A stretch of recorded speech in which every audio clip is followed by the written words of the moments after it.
Balak का भय। इस्राएल की संतानें मिस्र से निकलकर परमेश्वर के प्रतिज्ञा किए हुए देश की ओर बढ़ रही थी।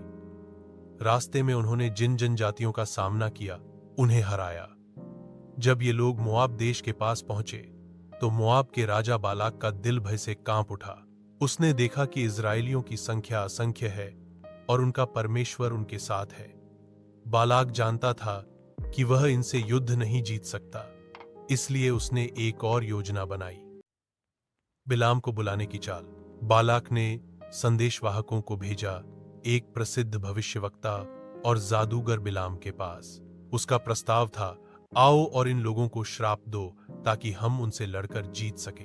बिलाम ने पहले परमेश्वर से पूछा और उत्तर मिला, इन लोगों को श्राप मत दो, ये मेरे आशीषित लोग हैं। बिलाम ने दूतों को लौटा दिया, लेकिन बालाक ने और भी प्रभावशाली दूत भेजे, अधिक इनाम और पद का वादा करते हुए।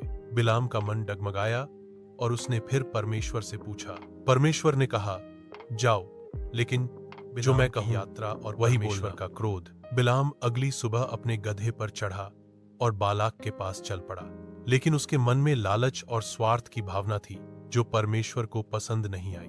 इसलिए परमेश्वर ने एक स्वर्गदूत को तलवार के साथ रास्ते में खड़ा किया ताकि बिलाम को रोका जा सके। बिलाम का गधा, जो परमेश्वर के स्वर्गदूत को देख सकता था, बार बार रास्ते से हटने लगा।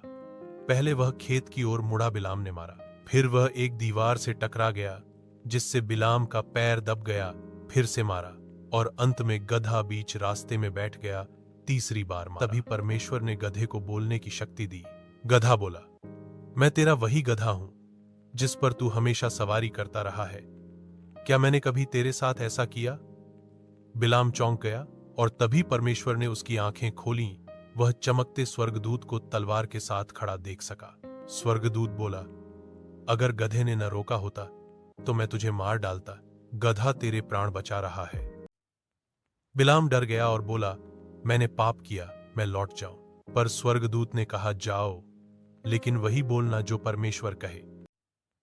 बालाक ने बिलाम को ऊंचे पहाड़ों पर ले जाकर इज़राइल को दिखाया और कहा, अब श्राप दो।